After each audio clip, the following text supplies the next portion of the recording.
Greetings, aspiring scientists. Hope you're doing well. Welcome to my video today on bond enthalpies, the first part of energy cycles in the IB chemistry curriculum. So let's get started. Go to my slides. So we are now in reactivity 1.2, labeled energy cycles. And the first section in this, well, first, guiding question, how does application of the law of conservation of energy help us to predict energy changes during reactions? So this is a very general kind of question, but we're going to be using the idea that energy cannot be created or destroyed. That's the law of conservation of energy, to allow us to predict what will happen in between sort of point A and point B on an energy scale, which is like compound 1 versus compound 2. What kind of energy changes are there? And specifically in today's lesson, looking at individual bonds within compounds to do that. So 1.2.1, bond breaking, bond forming. Let's review thermodynamics a little bit. So thermodynamics is the study of energy states and energy transfer. Consists of a set of laws that we believe to be true about energy. We don't have any evidence of them being broken in the observable universe. And the first law is energy can neither be created nor destroyed. So I've also shown this slide before about chemical bonding. So bond formation is always exothermic. The enthalpy change will be negative from our system here. So A and B come together, new, more stable form bonded together releases energy, negative enthalpy. And if you want to break it, you need to put in some energy to now separate your atoms apart. So bond dissociation energy, BDE, or just often written as BE, will be positive value taken from the surroundings, required to be input into the bonds to break them. Okay, so today we're just going to get into the mathematics of this and look at many specific bond types. Okay, so very similar thing here. We have hydrogen gas on the left. It is bonded together with another hydrogen, HH bond. If we are going to separate these into two individual hydrogen atoms, we would have to put in 436 kilojoules per mole of hydrogen gas to cleave that bond. That's the term, the vocabulary we often use to break bonds is cleaving, and that process is cleavage. So when we do that, we'll produce two hydrogen atoms. Since they have unpaired electrons now, they have a special name called radicals. So there are two H dot radicals, we can say. And then just a simple version of this chemical equation is on the bottom. H2 goes to H dot plus H dot. Hydrogen radicals are very unstable, so they'll likely react with anything else nearby, but we're just sort of like taking this as a theoretical process. If we just take a hydrogen gas molecule and put in enough energy to separate each hydrogen separately, this is what should happen. So breaking bonds is always endothermic. If it did not require energy to break, then nothing would be holding these atoms together, right? Now, here's the bond enthalpy for hydrogen, plus 436, but you can find many bond enthalpies written in section 12 of the IB chemistry data book. And these are freely available for you to use on tests and assignments. They should be anyway. You don't have to memorize them. But you may sometimes have to solve for unknown ones that are not listed in the book, because obviously we can't list every possible bond. It would take many pages. But the most common ones between like carbon, hydrogen, oxygen are in the data book. All right. And the actual definition of bond enthalpy is a bit more specific. It's the energy required to break 1 mole of bonds in the covalent molecule in the gaseous state under standard conditions. So all of these are restricting conditions. So if this was liquid hydrogen, for example, it would have a different value, different for solid.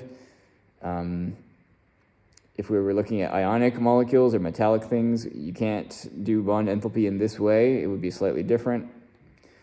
So we're just dealing with 1 mole covalent compounds, covalently bonded, standard conditions, standard pressure, right?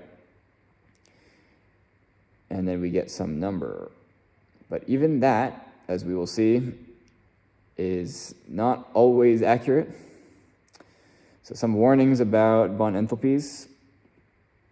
Calculations done with bond enthalpies are generally a poor approximation, okay?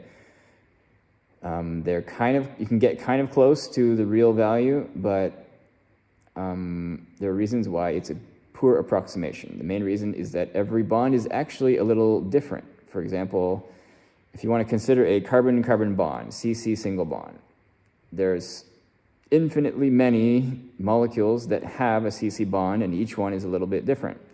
There's ethane, propane, butane, pentane. All of those have CC bonds that are slightly different.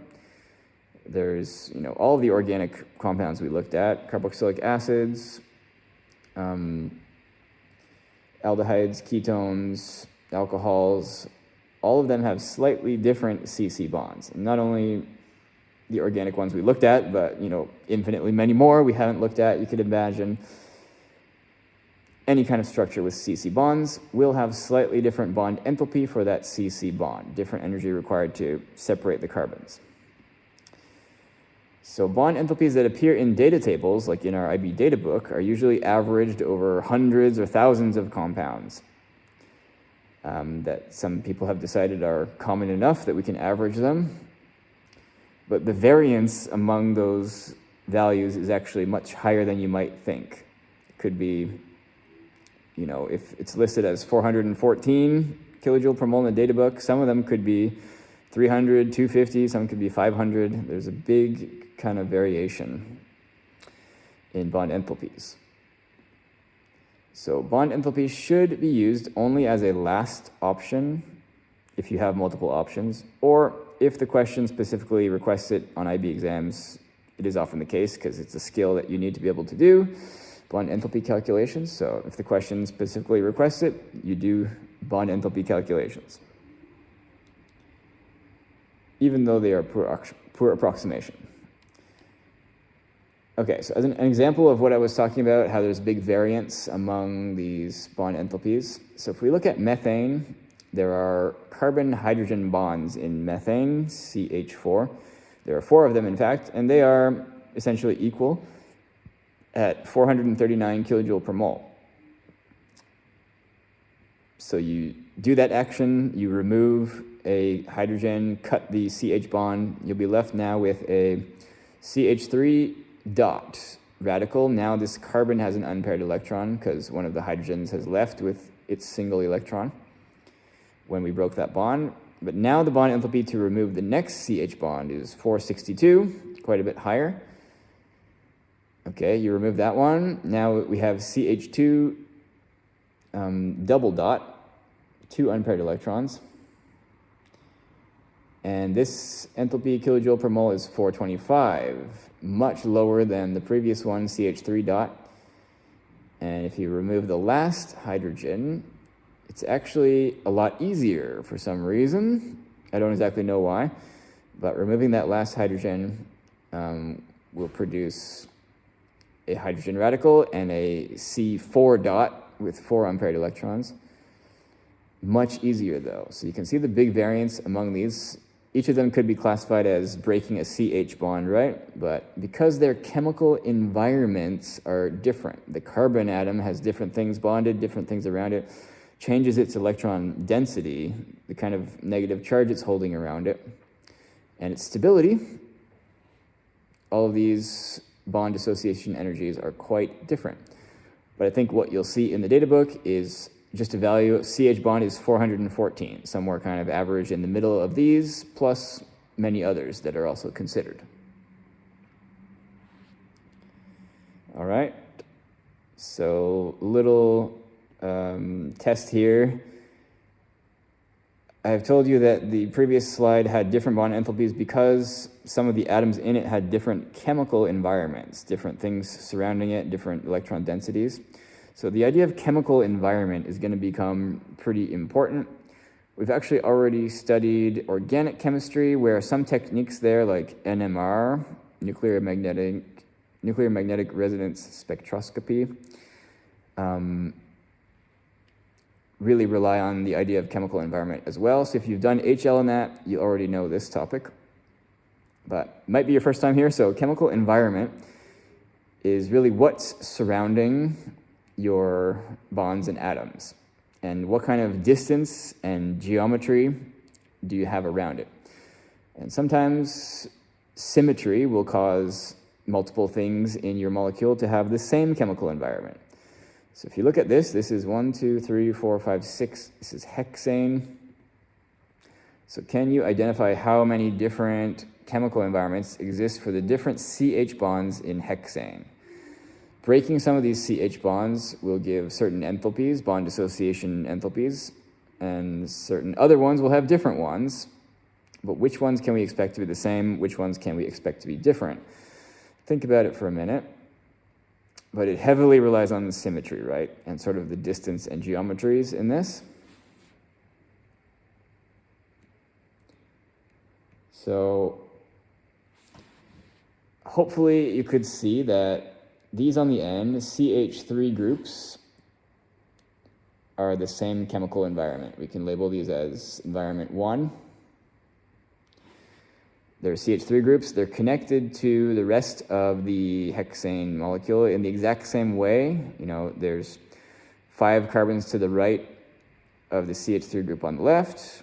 There's also 5 carbons on the left of the CH3 group on the right. There's some nice mirror symmetry kind of going on. There's another chemical environment then, one space closer. So we could label this as chemical environment 2. These CH bonds should all have about the same bond dissociation enthalpy, but it will be different than chemical environment 1. Main reason this carbon is bonded to 2 other carbons, not just 1 carbon, and it's missing an H that the chemical environment 1 had. That really changes its potential bond dissociation enthalpy, because different electron densities, different stabilities. And then, of course, we have our 2 in the middle. These will be a third different chemical environment. These should also have similar to each other, all these ones labeled 3, but different from 2 and 1. So these ones here are bonded to 2 carbons, and you might say, why are they not the same as 2 then? Well, it has to do with the distance away from other groups as well. 2 is 1 bond away from a CH3 group, but the ones labeled 3 are 2 CC bonds away from the CH3 group. And the CH3 group has different properties than a CH2 group in number 2. So distances in geometry, if there is any differences in distance or geometry, it will produce different chemical environments. So group 3 is also different chemical environment. And if you studied nuclear magnetic resonance spectroscopy in HL organic, you will know that these peaks will have different, these hydrogens will have different peaks in the NMR spectrum for these same reasons. Okay, so just some important ideas when considering differences in bond enthalpies and what might cause them. Then we get to the math. So the useful thing is that we can use this equation, delta H standard of a reaction, any reaction, is equal to the sum of the bond enthalpy of bonds broken minus the sum of bond enthalpies of bonds formed. So you can imagine we're just taking all the bonds in a molecule and just suddenly ripping them all apart into single atoms and calculating how much energy would that require. And then for bonds formed, we're putting them back together in the new form that the products will have and seeing how much energy is released. And then we're just checking the difference between those. So the equation above can be used to approximate the enthalpy change of any reaction, assuming you know the chemical structure of the reactants and products. So of course, if you're trying to imagine what bonds are broken and what bonds are formed, you have to know what will be broken and what will be formed, right? So you have to know what you're working with and what you will produce to do this calculation. And then don't forget stoichiometric coefficients, like 2H2O, 3CO2, that number in front. These act as multipliers to all of the bonds. So we have to put multipliers in front when we do these calculations. I'll show some examples soon, but bond enthalpy calculations are quite poor approximations for liquids and solids, as I mentioned, liquids and solids that appear in reactions, because intermolecular forces can affect enthalpies of reactions, and the databook values for bond enthalpy and this specific equation calculation does not account for intermolecular forces. So it's a bad idea to try to use bond enthalpy, but sometimes on the exams, it will tell you to use bond enthalpies in an approximation and then say, why is this approximation particularly bad? You can look at the states of reactants and products. You might find one is a liquid or a solid. So that's your reason why it would be a poor approximation. All right, next. So here's a bond enthalpy table. It's essentially what you would have in your data book, just a bunch of enthalpies in kilojoule per mole. So be very careful whether you've got single or double or triple bonds, because those values are quite different, even between the same atoms. So I'm sure we'll be using that, but some other points. In general, longer bonds are weaker, low bond enthalpy. So you can look at the length here. HF is the shortest, then HCl slightly longer, HBr slightly longer, HI slightly longer, but if you look at the enthalpy of those, it would be the case that HF is the highest, HI is the lowest. So they're inversely related, something to keep in mind. And then polarity. There's also a relationship here. In general, higher polarity bonds are stronger. So you can look at electronegativity of HF, Cl, Br, and then some hydrogen halides, hydrogen fluoride, hydrogen chloride, hydrogen bromide. The electronegativity differences between those go from 1.8 to 1 to 0.8. So remember, higher electronegativity difference means more polar. So bond enthalpies have a trend that go, directly with electronegativity difference. So HF has the highest, 567, HCl in the middle, 431, HBr lowest, 366. So generally, more polar bonds would be harder to break and cut, separate the atoms. There are some exceptions to this, though. So bond enthalpy of HF, again, highest. Bond enthalpy of iodine, lowest. HF is most polar. Then bond order, multiple bond strengths. So triple bonds have higher bond enthalpy than double bonds, which have higher bond enthalpy than single bonds. I think we've already had some lessons about this in the bond order of covalent bonding sections in my videos. But again, now that we know quite a lot more about enthalpy, we can really consider what this means.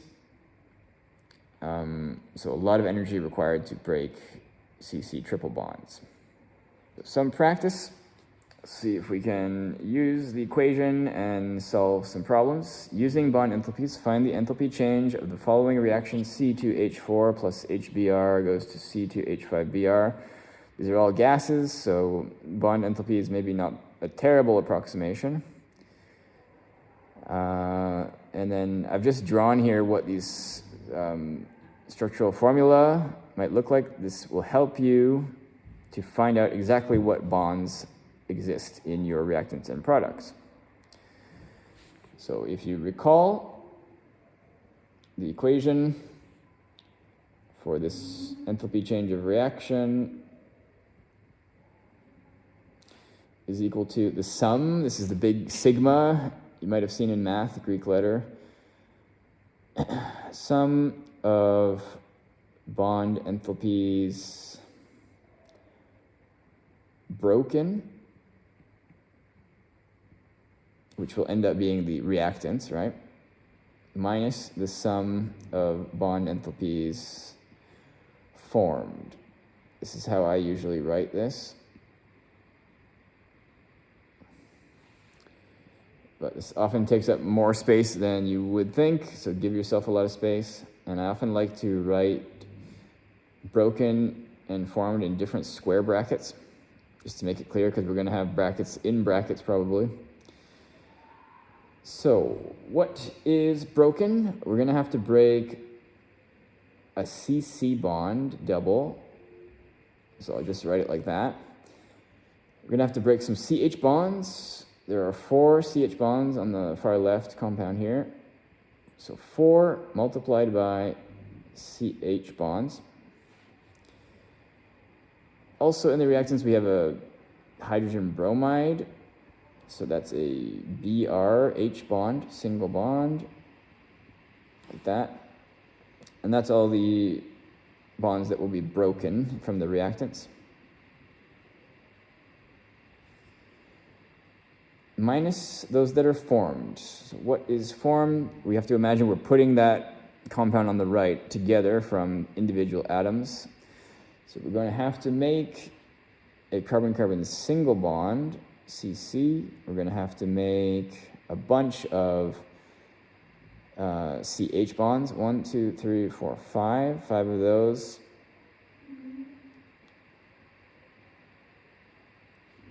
And we're going to have to make a CBr bond.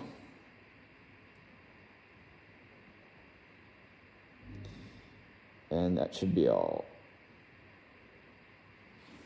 Like that. And if there were coefficients in this, like 2BRH or 2C2H4, you'd have to multiply all the bonds in that compound by that number. In this case, we're lucky we don't have anything. All the coefficients are just 1 to 1 to 1, so no extra multipliers, but be very careful. So we can put some of these numbers in. CC double bonds, if you look in the data book, should be 614, one of those, plus 4 times CH is 414. BRH, also in the data book, 366. Then our products, CC bond, different than CC double bond, so be careful.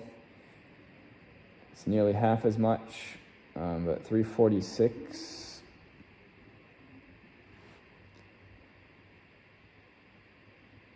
Plus, we're going to be always adding everything that's inside the square brackets here. So 5 times 414 again.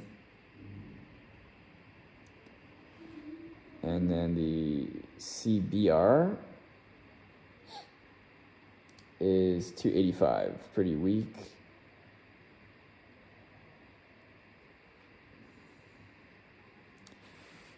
Okay, then you can start to simplify that or clean it up. I'm getting in the way of things. I'm going to move up here. So all the broken bonds added together comes out to 2636 minus. Then all the product bonds formed together, 2701, which comes out to minus 65. So you're always going to have 2 positive numbers come out of your square brackets here and just one minus the other. But sometimes it'll be positive endothermic, sometimes negative exothermic. So this is exothermic slightly, minus 65 kilojoule per mole as our final answer for calculated from bond enthalpies.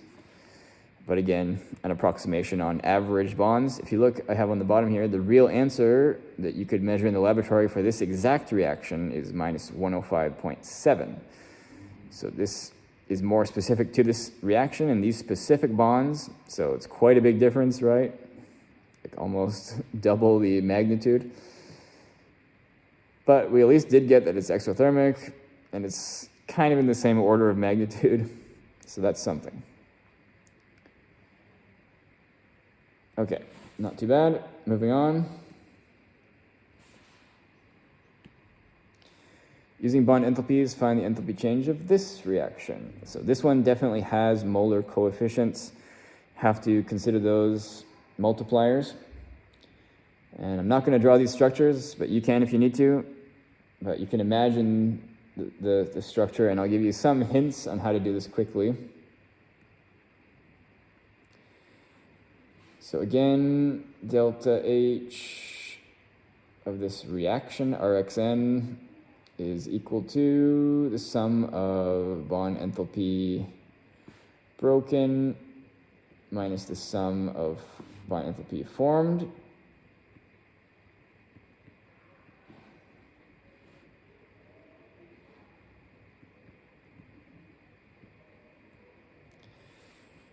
All right, give yourself a lot of space then. Square bracket, what's broken here? So C8H18.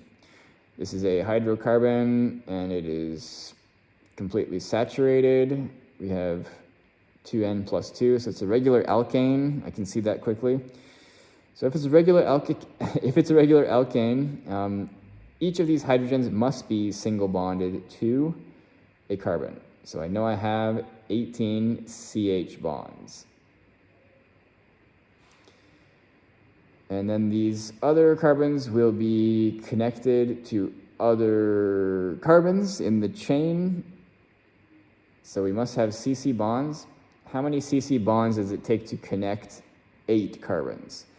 And the answer is N minus 1. So 7 CC bonds to connect 8 carbons. You can draw that out yourself to prove it, but I know that's true. So 7 CC single bonds. And then we've got the other reactant, the oxygens. So we need a multiplier right away of 12.5 on everything we do to this. And we've got O2, that is OO double bonds. So like that. This will then subtract the sum of what's formed. So right away, a multiplier of 8 on CO2. Now, CO2 contains 2 C double bond O. So I need like another multiplier of double 2 times C double bond O number for bond enthalpy. Can write something like that maybe. And then we've got H2O. Right away, a multiplier of 9. Then H2O has 2 HO bonds per molecule, so a multiplier of 2 there as well, times OH bond. And that should cover everything, I believe. So we can start to put some of these numbers in from the data book. 18 CH we know is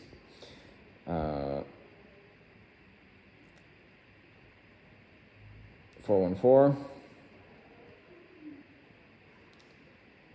CC is 346.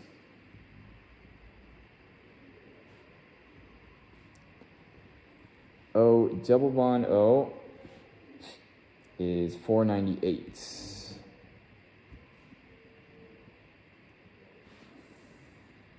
Okay, that's all for what's broken. And then square brackets here. 8 times 2, you could just write 16 now, but I'll just do this. 2 times 804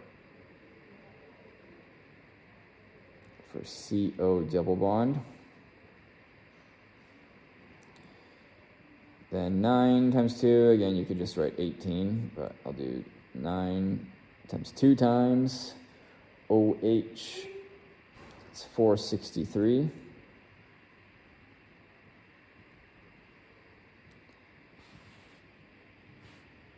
And then do things inside of these square brackets, get your 2 values.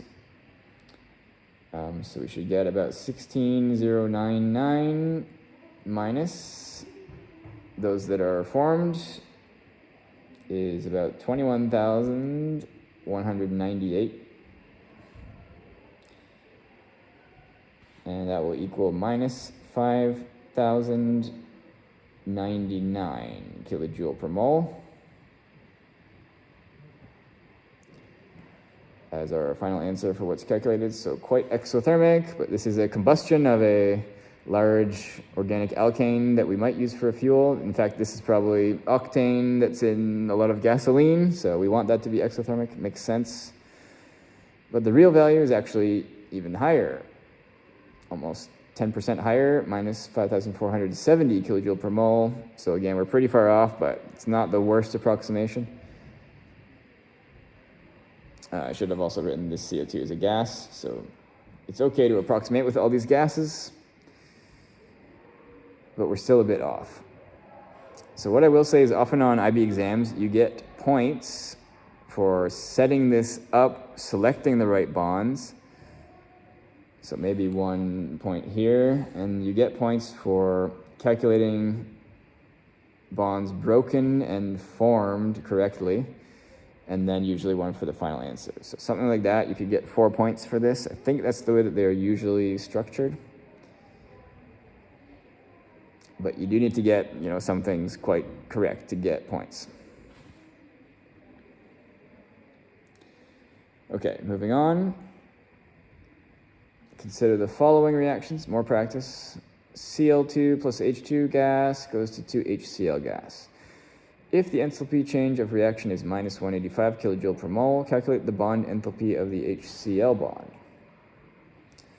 Okay, so something slightly different here. Now we've been given the reaction enthalpy, but need to find one of the bond enthalpies. Now you could just look this up in the data book. I'm sure HCl bond is in there, but it's asking us to calculate it with this value.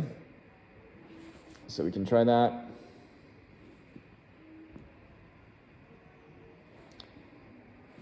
So delta H reaction here equals the sum of bond enthalpy broken minus formed.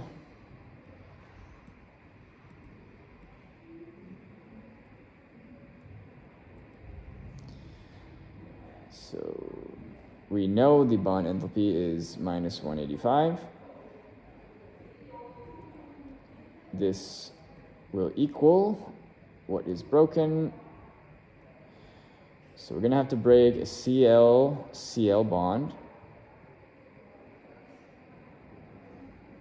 We're going to have to break an HH bond. So add those values together.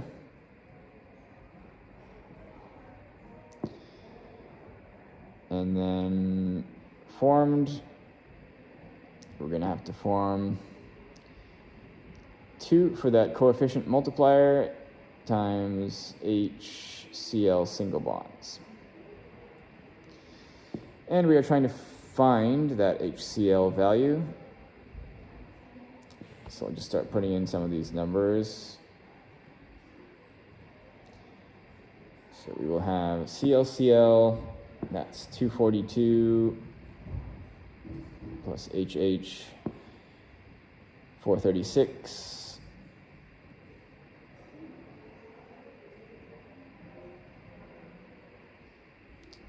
And then what's formed, we still don't know.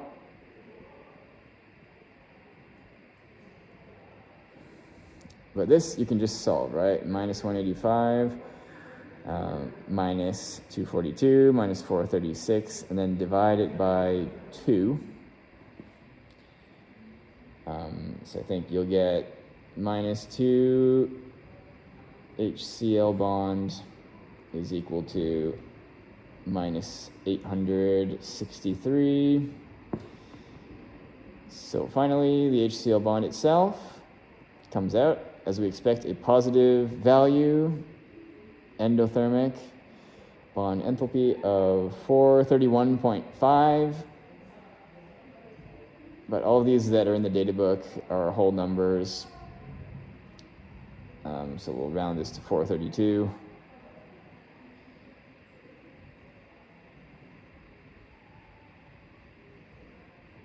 And you can, of course, check the success of your process here in your answer, because the data book does have the HCl bond enthalpy.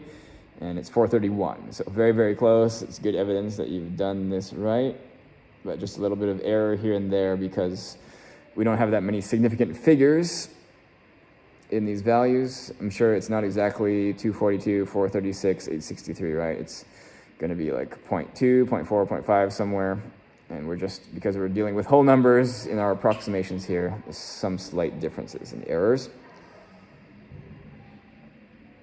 Okay, well, that's good practice. Number 2 then, determine the enthalpy change of the following reaction. So more of the same. Delta H reaction equals sum broken minus the sum bond enthalpy formed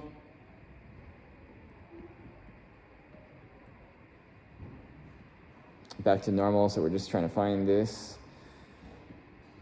So we're going to have to break CH bonds, 4 of them. Going to have to break OH bonds, 2 of them.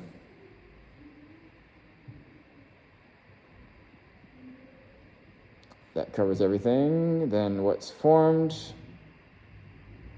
Going to have to make 3 HH bonds and H2, 3 molecules of it, and CO. This is carbon oxygen triple bond. Don't mess that up or get it mixed up with double or single. So we'll get that, put the numbers in. CH, you'll start to memorize some of these, I'm sure. 414, right?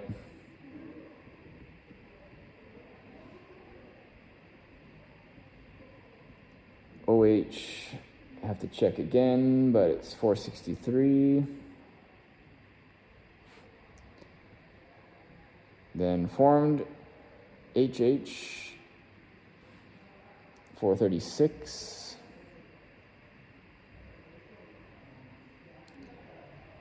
And C triple bond O is probably pretty high. It's 1,077.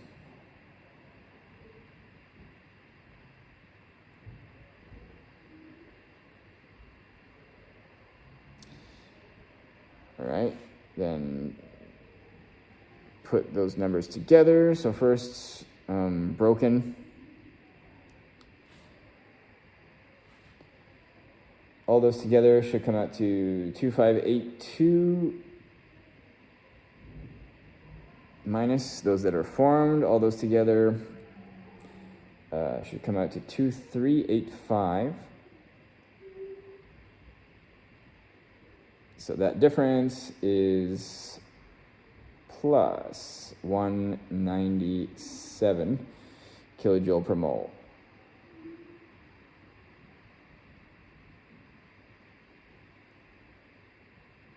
Kind of out of space there, but that's 197 kilojoule per mole as our estimation for this. So it comes out endothermic, and the real process is endothermic with somewhat similar enthalpy, I think.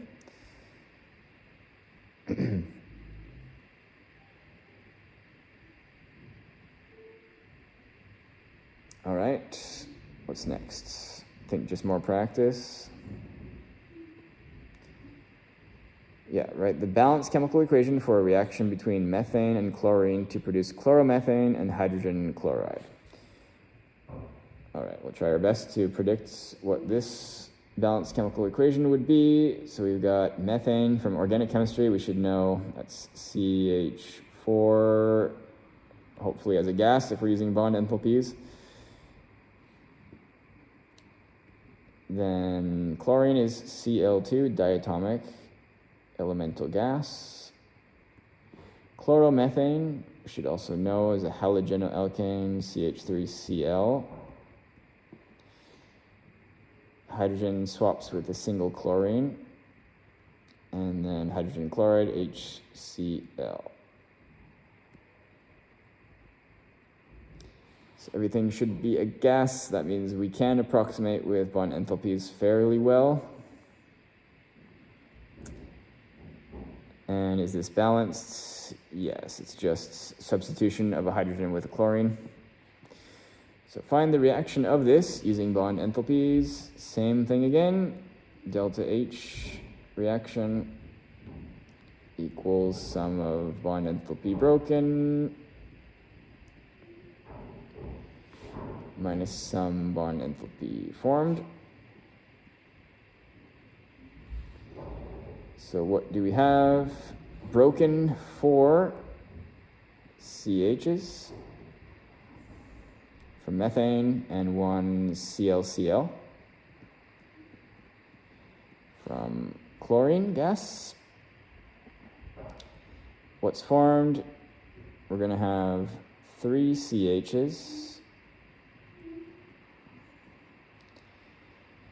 Gonna run out of space again, but just try my best to squeeze this in. 1 CCl in chloromethane. And 1 HCl in hydrogen chloride. That would be all. So just go down here. So 4 times CH, 414.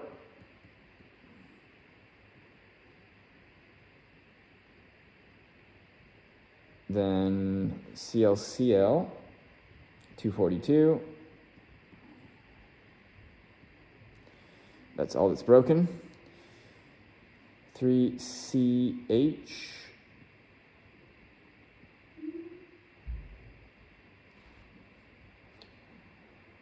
414.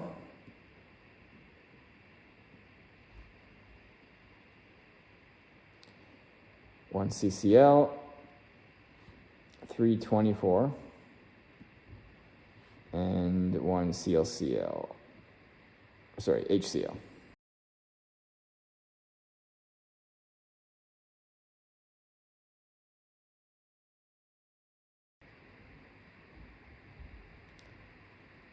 All right. So group the left ones together, do the additions. We get 1898 for what's broken. And then formed, 1997. Kind of feels like years, but it's bond enthalpy sums. So together that comes out to a difference of minus 99 kilojoule per mole. Final answer for B, so exothermic, slightly. C, comment on the stability of products versus reactants in the reaction.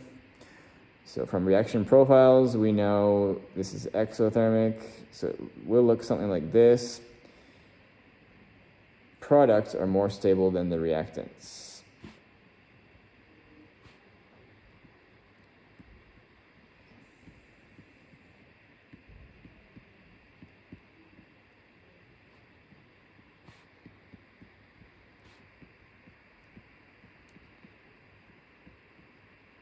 Our delta H is negative there. So that's how we know these products are more stable on the energy potential scale. And that's all you would need to say. I think that's all I have for today. Yep. Thanks for listening. Next time we'll look at Hess's law, a little bit more of a difficult conceptual idea and potentially more difficult calculations, but then that will be pretty much the end of SL enthalpy topics, I believe. So hope you enjoyed, and hope to see you in the next one. Bye-bye.